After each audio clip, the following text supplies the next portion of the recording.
Hello everyone, आपका connect with study channel पे स्वागत है। आज हम लोग बात करेंगे एक बहुत ही इंपॉर्टेंट टॉपिक की केमिस्ट्री से रिलेटेड, वो है केमिकल फार्मूला कैसे बनाते हैं। ये वीडियो क्लास 9th और 10th के लिए बहुत ज़्यादा यूज़फुल होने वाली है, तो आप सभी से आग्रह है कि इस वीडियो को ज़रूर देखें, पूरा देखें, जिससे कि केमिकल फार्मूला बनाना आपको आसान लगने लगे। ठीक है, तो शुरू करते हैं। देखिए, केमिस्ट्री की अपनी एक लैंग्वेज है, केमिकल लैंग्वेज। उस केमिकल लैंग्वेज को अगर आप नहीं जानते रहेंगे तो आप केमिस्ट्री में आगे की क्लासेस में अच्छा नहीं कर पाएंगे। इसीलिए ज़रूरी होता है कि आप केमिस्ट्री की लैंग्वेज का मतलब आपको एलिमेंट्स के नेम, उनके सिंबल, केमिकल फार्मूले, कंपाउंड्स, ये सब आने चाहिए। तो ये सब आपको किस तरह से सीखना है, मैं उसके लिए आपकी हेल्प करूँगा। तो शुरू करते हैं। देखिए, हम लोग स्पेशली आज सीखेंगे कैसे केमिकल फार्मूले बनाते हैं कंपाउंड्स के। जैसे मान लीजिए, आपने पता है आपको कि सोडियम क्लोराइड होता है, पोटेशियम ऑक्साइड होता है, तो तरह तरह के कैल्शियम कार्बोनेट होता है। तो ये सभी फार्मूले बच्चे अमूमन रटने का प्रयास करते हैं, तो आपको रटना नहीं है, कुछ चीज़ें याद करनी है। उसकी मदद से हम काफ़ी कुछ फार्मूले, मैक्सिमम फार्मूले बना लेंगे। इनऑर्गेनिक कंपाउंड्स की मैं बात कर रहा हूँ। ऑर्गेनिक कंपाउंड्स के लिए कभी बाद में हम उस पर चर्चा करेंगे, डिस्कशन करेंगे। अभी फिलहाल में हम केवल इनऑर्गेनिक कंपाउंड्स को कैसे फार्मूले बनाते हैं इसकी बात करते हैं। तो शुरू करते हैं बच्चे। देखिए, कुछ चीज़ें हमको याद रखनी होंगी। जैसे जो इनऑर्गेनिक कंपाउंड्स होते हैं वो एक्चुअली वो बने होते हैं रेडिकल से। कुछ शब्द हैं, कुछ टर्म्स हैं जिसको आपको याद रखना होगा। मैं समझाता भी हूँ, आपको समझा देता हूँ। जैसे रेडिकल, दो तरह के रेडिकल होंगे, या उससे पहले आप समझ जाइए कि रेडिकल का मतलब अभी सभी बच्चे जानते हैं, केमिस्ट्री में आयंस के बारे में जानते हैं। दो तरह के आयंस होते हैं, एक पॉजिटिव आयन होता है और एक नेगेटिव आयन होता है। पॉजिटिव चार्ज आयन और negative charge ion. Positive charge वाले को हम लोग बोलते हैं केटायन। क्या बोलते हैं? केटायन। नेगेटिव वाले को क्या बोलते हैं? एनायन।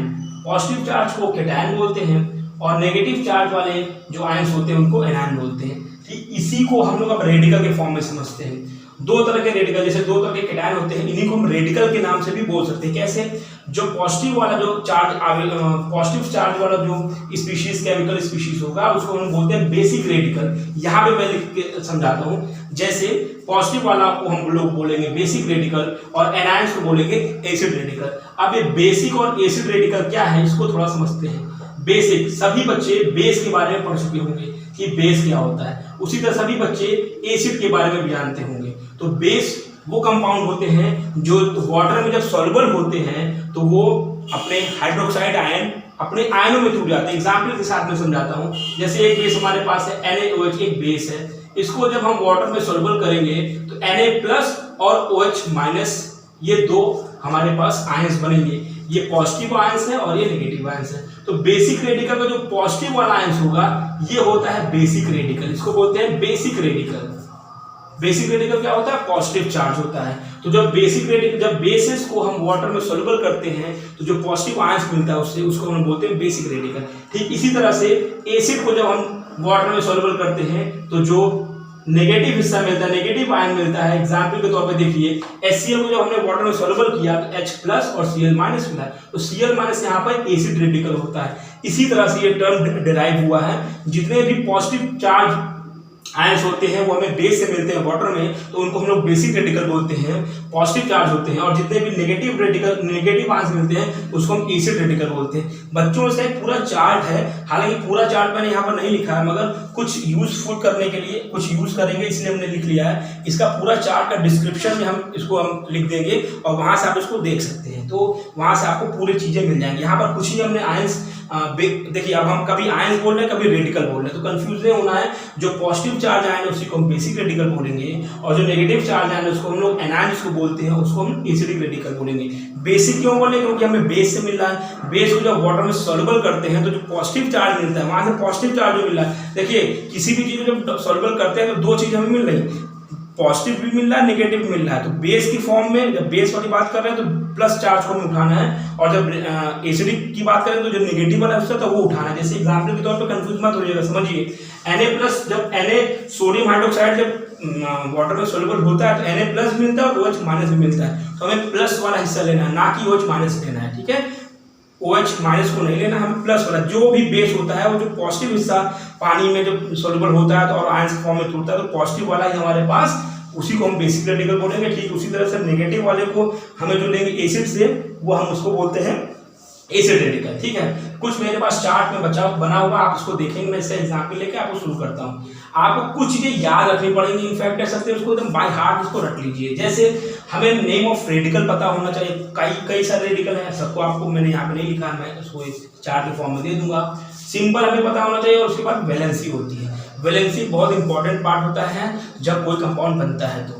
ठीक है, एग्जाम्पल को तो ऐसे समझिए, कहानी समझती है। जैसे आप स्कूल में पढ़ते हो तो आपका रोल नंबर होता होगा, आपका क्लास टीचर आपका रोल नंबर से अटेंडेंस लेते होंगे, आपका नाम बोलते होंगे, नाम बोलने के साथ आपको चेहरा भी पहचानते होंगे। तो इसी तरह समझिएगा, रेडिकल का नाम आपको पता होना चाहिए, उसकी एक पहचान होती है जिसको हम बोलते हैं उसका सिंबल ऑफ रेडिकल, और उसके बाद उसकी होती है वैलेंसी, जो कि एक नंबर होता है। वैलेंसी क्या होती है? एक नंबर होता है। उसी नंबर से हम तय करते हैं कि दो एलिमेंट या दो से अधिक एलिमेंट किस फॉर्म में आपके साथ आपस में जुड़ते हैं। जैसे एक प्रकार समझिए कि आपके कितने दोस्त हो सकते हैं, आपकी जितनी कैपेबिलिटी है एक दोस्त बनाने की, तो आपकी वैलेंसी मान लेते हैं 1 होगी। अगर आप एलिमेंट हैं और आप एक ही दोस्त बनाने की क्षमता रखते हैं तो आपकी वैलेंसी हो जाएगी 1। अगर आप 2 बनाने की क्षमता रखते हैं तो 2। इसी तरह से हर एलिमेंट की अपनी एक वैलेंसी होती है, जिसके माध्यम से वो जुड़ना चाहता है, और जुड़कर क्या बनाता है? एलिमेंट्स क्या बनाते हैं? कंपाउंड बनाते हैं। आई होप इतनी बात समझ में आ रही होगी।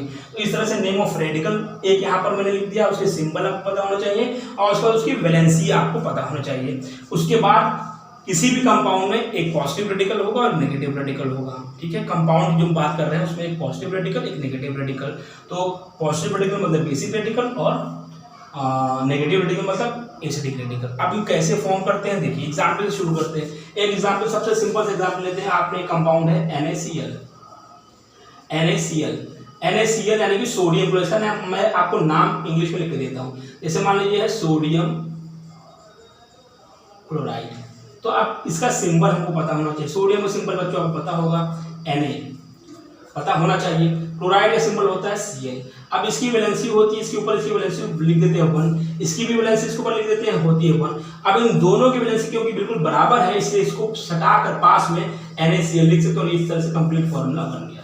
अगर दोनों की वैलेंसी अलग अलग होती तो इसकी वैलेंसी इसके कॉर्नर पर लिखते हो, इसकी वैलेंसी इसके कॉर्नर पर लिखते, मगर यहाँ पे वैलेंसी बराबर है इसलिए इसको एक्सचेंज करने की कोई जरूरत नहीं है। तो सिंपल सा फॉर्मूला बन गया सोडियम क्लोराइड। अब अगला एग्जांपल लेते हैं। देखिए अगला एग्जांपल मैं लिख देता हूँ सिल्वर कार्बोनेट। क्या मैंने लिखा?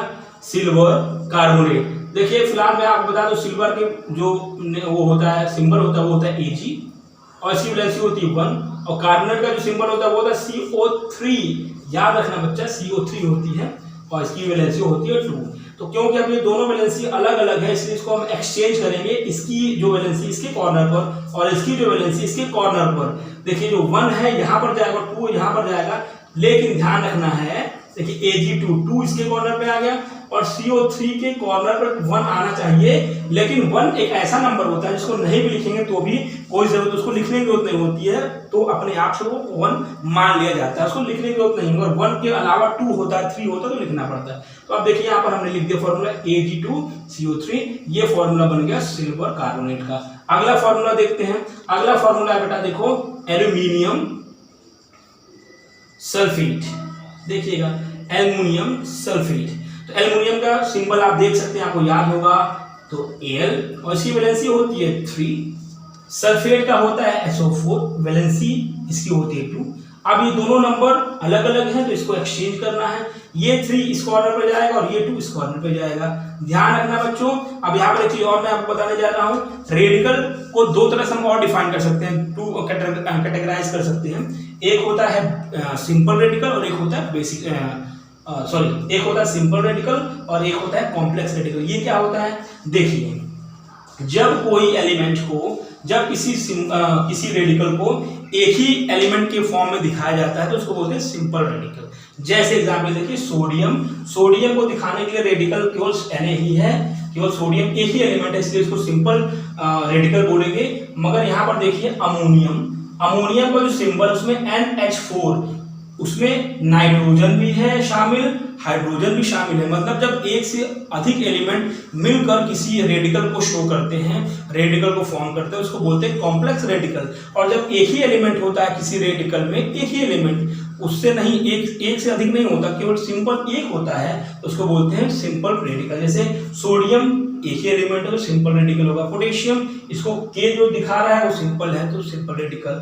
कैल्शियम अकेले एक एलिमेंट है इसलिए उसको शो करने वाला Ca जो है वो सिंपल रेडिकल है। मगर अमोनियम NH4 और इसके अलावा आपको इसमें मिलेंगे नेगेटिव रेडिकल में ज्यादा मिलेंगे। जैसे देखिए ये देखिए NO3 एक कौन सा रेडिकल है? कॉम्प्लेक्स रेडिकल है। क्यों? क्योंकि इसके अंदर नाइट्रोजन भी है और ऑक्सीजन भी है।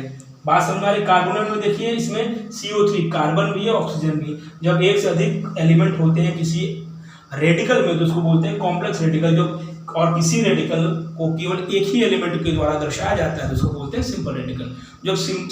तो जब बच्चा किसी फॉर्मूले में जब ये देखिए सल्फेट यहाँ पर है तो सल्फेट एक कॉम्प्लेक्स रेडिकल है तो कॉम्प्लेक्स रेडिकल को नंबर दिखाने से पहले उसको ब्रैकेट में करते हैं। जैसे यहाँ पर देखिए ये नंबर 3 है तो 3 यहाँ आना चाहिए, 2 यहाँ आना चाहिए। तो कैसे लिखेंगे इसको? देखिए Al2 यहाँ लिखेंगे और सल्फेट क्योंकि ये कॉम्प्लेक्स रेडिकल है तो इसको हम लोग ब्रैकेट में करेंगे। इसको कैसे करेंगे? ब्रैकेट में। तो आई होप समझ पा रहे होंगे। नंबर को एक्सचेंज करते हैं। ब्रैकेट का ध्यान कब रखेंगे? जब जो कॉम्प्लेक्स, अगर आयंस कॉम्प्लेक्स है तो उसको ब्रैकेट में दिखाएंगे और अगर आयंस कॉम्प्लेक्स नहीं है तो उसको हम सिंपल बिना ब्रैकेट के दिखा सकते हैं। यानी कुल मिलाने को बेटा फंडा क्या है, टिप्स क्या है? टिप्स ये है कि आप रेडिकल का नाम आपको याद होगा, उसकी पहचान यानी कि उसका सिंबल क्या है वो याद होना चाहिए और उसकी वैलेंसी। फिर उसके बाद ये छोटा सा फंडा है कि जो उसकी वैलेंसीज होती हैं उसको एक्सचेंज कर लेते हैं। इसकी वैलेंसी उसके पास, उसकी वैलेंसी इसके पास, कॉर्नर पे लिखते हैं। कब ब्रैकेट का इस्तेमाल करते हैं ये आप समझ चुके होंगे। कॉम्प्लेक्स रहेगा तो ही हम ब्रैकेट का इस्तेमाल करेंगे। चलिए, अगर आपकी इस वीडियो से आपने थोड़ा बहुत भी सीखा तो मैं कुछ प्रैक्टिस के लिए आपको दे देता हूं। आप उसको करके कमेंट सेक्शन में इसका आंसर लिखने का प्रयास करिएगा। नोट करिए, मैं आपको देने जा रहा हूं जिंक कार्बोनेट। यहां पर मैं लिख देता हूं एक क्वेश्चन, 2 क्वेश्चन में देता हूं। पहला है जिंक कार्बोनेट का फॉर्मूला बताइए, बना के कमेंट सेक्शन में डाल दीजिएगा जिंक कार्बोनेट। और दूसरा है barium nitrate.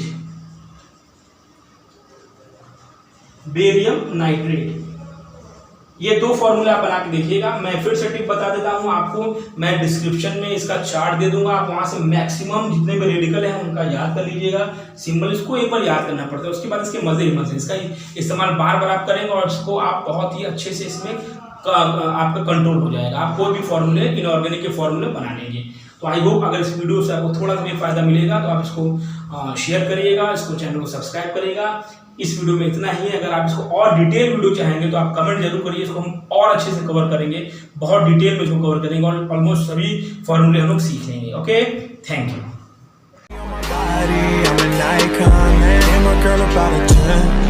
I should fuck her in the Benz.